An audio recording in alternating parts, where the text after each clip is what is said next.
What's going on, guys? This is another review.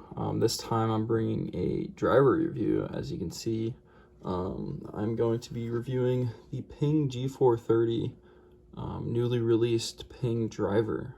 This is the LST head, as you can see right there. It's the low spin head. It's only 440 cc's. You can see it's kind of a shallower face, but this is possibly one of Ping's best designs to date. And I know every year that they get better and better, but Ping has really outdone themselves with this one. So I think, as a Ping driver player myself, this is actually probably going to be my new head. I play the Ping G425 simply just because it's so straight. I know there's longer heads out there. I know that, if I get a stealth or a rogue or the new paradigm, that it might go a little further, but this head is just so consistent. And for the courses that I play, I play around 67 to 6,800 yards consistently. I'm not really needing a long driver. I'm needing something that's more of a target and accuracy driver, and I think this is the perfect combination.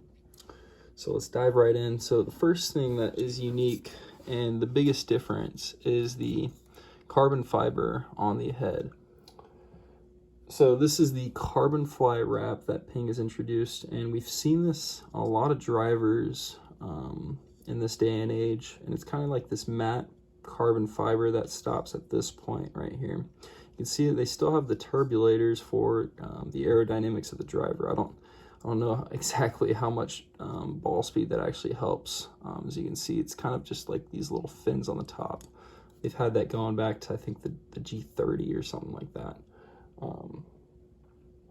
But the carbon fiber on this head is supposed to lower the CG of the head to help the lower spinning shots on the bottom of the face, because usually when you catch the ball at this point right here, the heads, or if you catch it low on the face, the ball tends to spin a lot more.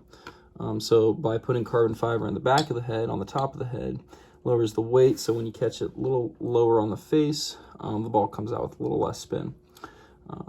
That way, if you catch it high on the face, you still don't have a lot of spin. Also, I really like the face design of this driver. I haven't really bought into the carbon wood yet of the Stealth. I know it's good technology. I know it works. It just feels really weird. But this new face is supposed to help with spin consistency. Excuse me for mispronouncing that.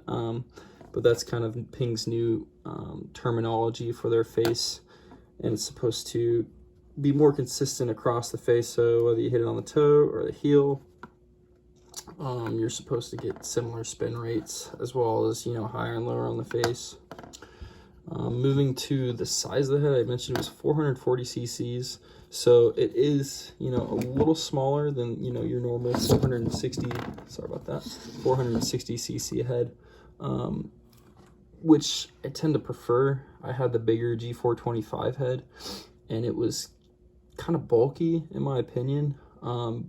Really loved it. It was a great head, but this one just looks so much better over the ball. Feels like you're not really crowding the ball as much. Kind of just a basic Ping design on the top of the head. You can see it's got the neon yellow and chrome, along with the traditional black look. This is a 9-degree head.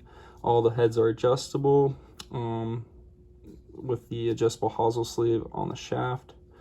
You can see my T marks there. I've been hitting this guy pretty well. And then you also have this adjustable weight in the back, like on most Ping drivers. It's really not a whole lot of adjustability, which I tend to prefer, because I think the more I adjust the head, the more it actually has to get into my head.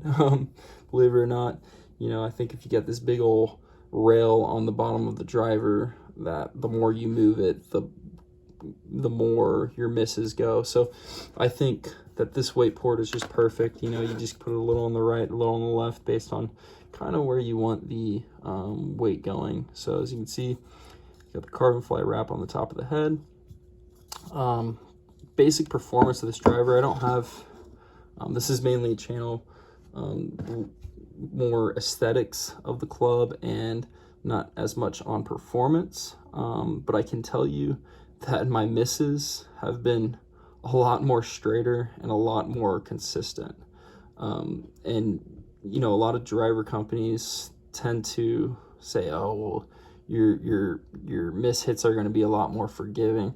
This one is truly reminiscent of or definitely improves my miss hits, especially low on the face, kind of like I said. You know, I had that 425 head and it would just spin so much into the wind. And this one, I think it really starts to pierce through the wind a lot better, which is exactly what I need. Basically, that's about it for the head. Great technology. You know, it's got a forged face. It's got sound engineering throughout the head. A couple other things that Ping has mentioned. The spin consistency, obviously. It helps with the radius of the loft of the ball coming off the face. And so the launch is more consistent. That is another thing I have noticed, is a little lower launch. I have the same exact degree head of the driver from my old driver, and the degree of launch has been really consistent overall. I currently play this with the Aldila Rogue X-Stiff shaft. I'm looking to possibly put a Tensei in. Whether or not, you know, that helps, kind of, I'll let you know in the future. But I think the retail on this guy is about $500 to $600 with, you know, your base shaft, and then if you want a more premium shaft, it goes up to like $700 to $800. But overall, Ping G430, a lot of tour guys are starting to switch to it.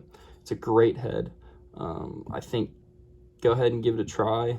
You know, this is an excellent driver for anyone that just wants a really consistent performance. Thank you guys for watching. Make sure to comment, like, and subscribe. And I'll be posting more videos here soon. Thanks.